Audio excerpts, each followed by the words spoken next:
El beato Aníbal y los frailes capuchinos de la provincia monástica de Puya. Al parecer, los padres franciscanos, y en particular los capuchinos, sugirieron al beato Aníbal que pusiera sus obras bajo la protección de San Antonio de Padua.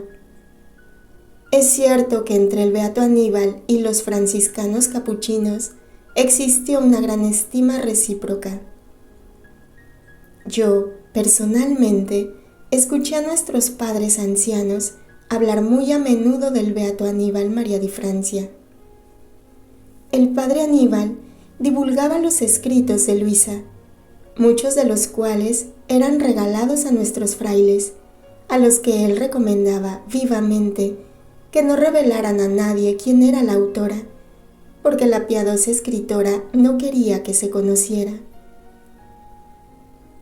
El fraile capuchino que más habló de esta circunstancia fue el padre Isaía de Trillano, un sacerdote auténtico, sencillo y humilde. Este padre sentía una profunda veneración por Luisa Picarreta y conservaba celosamente sus escritos y algunos objetos que pertenecieron a la sierva de Dios. Entre estos últimos se hallaba una estampita con una oración escrita personalmente por Luisa. El padre Isaía a menudo decía estas palabras: Luisa es una gran santa, y el padre Aníbal también es un gran santo, porque nos la ha dado a conocer. Los santos entre sí se comprenden, es Dios quien los une.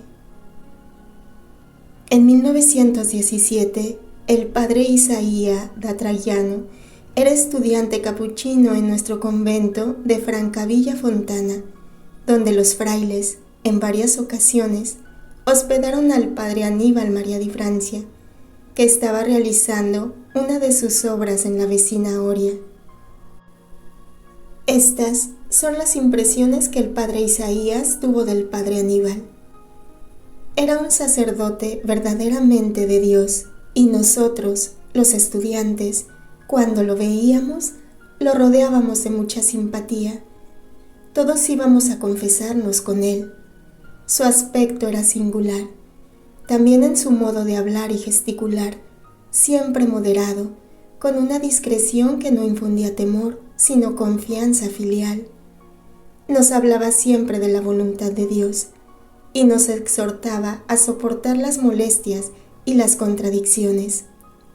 Nos decía que había un alma consagrada totalmente a Dios, que sufría y oraba por todos. Esta alma, decía el padre Aníbal al padre Isaía, es hija de tu tierra, y esto es señal de que el Señor bendice al pueblo de Bari. Para fortalecerlo en sus dudas y en sus sufrimientos, le regaló el reloj de la pasión que él mismo había dado a la prensa. El padre Isaía, en aquel tiempo fray Isaía, estudiante capuchino, le preguntó dónde se encontraba y quién era esa alma santa, pero el padre Aníbal le respondió: piensa en prepararte dignamente para el sacerdocio y en hacer la voluntad de Dios, y con el tiempo descubrirás quién es esta alma. El padre Isaía, ya ordenado sacerdote, acudía a casa de Luisa Picarreta, a la que recurría para recibir consejos y, no pocas veces, para ser confortado en su apostolado, atacado por malas lenguas. En aquella época, la provincia monástica de Puya atravesaba un período difícil a causa de varios contrastes surgidos entre las provincias de Bari y Lecce, unificadas en una sola provincia monástica. Algunos padres encabezaron una reforma que fue abortada por San Pío X.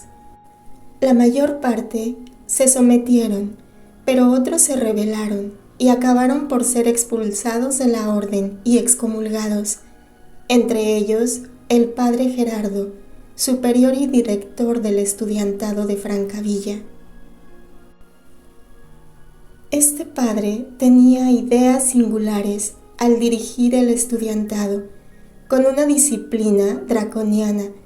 Fácilmente dejaba a los estudiantes en ayuno, porque debían mortificarse y asemejarse a Cristo crucificado.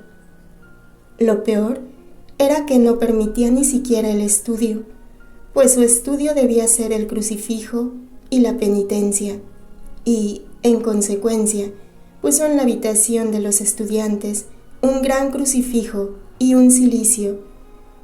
Se comprende muy bien en qué estado de ánimo estaban todos los estudiantes, muchos de los cuales se enfermaron.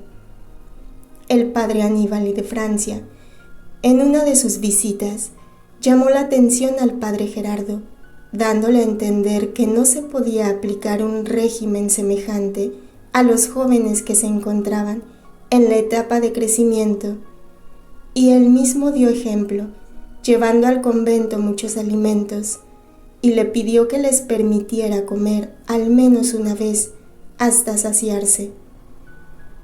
El padre Aníbal era muy sensible a la salud de los jóvenes estudiantes y le decía con frecuencia: «Esta no es la voluntad de Dios». Al parecer, el padre Gerardo no permaneció totalmente insensible a las exhortaciones del padre Aníbal, que sabía hablar con tanta convicción y tanta caridad que incluso movía los corazones más duros. En efecto, los resultados se notaron enseguida. Se compraron los libros útiles para la formación sacerdotal de los jóvenes y se comenzó a ver un poco más de pan y de sopa. El padre Gerardo, poco después, salió de la orden y fue excomulgado por sus ideas raras y por su rebelión contra la Iglesia. Las palabras del venerable Aníbal se realizaron.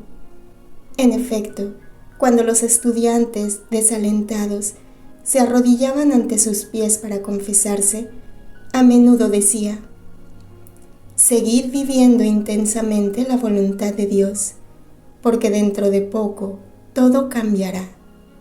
¡Ánimo!». Muchos padres tuvieron contacto con el padre Aníbal y, a través de él, conocieron a Luisa. No puedo olvidar al padre Daniel de Trillano, espléndido ejemplo de capuchino, hombre que era una auténtica florecilla de San Francisco. Su sencillez, sus palabras y sus gestos han quedado vivos hasta hoy en toda nuestra provincia monástica. El padre Daniel hablaba de Luisa Picarreta como si fuera una criatura del cielo, y cuando yo, siendo joven seminarista, acudía a su habitación para confesarme, me decía siempre estas palabras: «¿Tú eres Busi, de Corato? ¿Has conocido a Luisa? Has de saber que es una gran santa. No dejes nunca de orar a ella, si quieres ser sacerdote». El padre Daniele fue el historiador de Trillano y publicó también algunos manuales de piedad, sacando en abundancia de los libros de Luisa Picarreta. Por el modo en que hablaba de Luisa, parecía que tuvo contactos directos con la sierva de Dios y con el venerable Aníbal.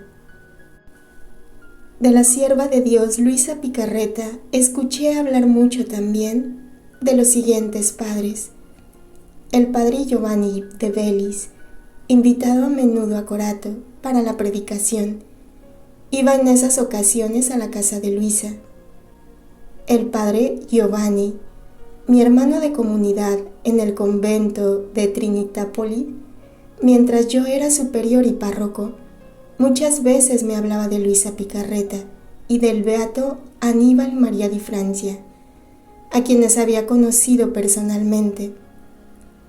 Tuve la suerte de asistir a los últimos momentos de la vida del padre Giovanni, que murió a la venerable edad de 92 años. Este padre murió completamente inmerso en la oración, con las manos juntas y con el rosario entre las manos. Sus últimas palabras fueron: «Hágase la voluntad de Dios», Era el año 1982. El padre Terencino de Campi Salentini también sentía gran veneración por la sierva de Dios Luisa Picarreta, y cada vez que se encontraba conmigo me hablaba de ella. Fue él quien me anunció que se había incoado el proceso de beatificación del padre Aníbal, confesor de Luisa. Cuando yo era joven novicio en el convento de Alessano, el padre Terencio era superior. Un día me dio este testimonio. Yo pasé un periodo de crisis de fe y un día acudí a casa de Luisa, que me escuchó benignamente. Aclaró todas mis dudas y me dio explicaciones teológicas tan claras y profundas que fueron para mí una revelación. Todas las dudas que no habían aclarado mis estudios teológicos fueron disipadas por Luisa. Ciertamente, Luisa tenía el don de la ciencia infusa. El padre Guglielmo de Berletta, uno de los sacerdotes más ilustres de la provincia, varias veces ministro provincial, rector de nuestro estudiantado de teología, un día, durante una clase de escética, habló del venerable padre Aníbal y de sus obras. Habló largamente del reloj de la pasión y del libro María en el reino de la divina voluntad. Al referirse a Luisa Picarreta, dijo estas palabras: «Es un alma grande y maravillosa.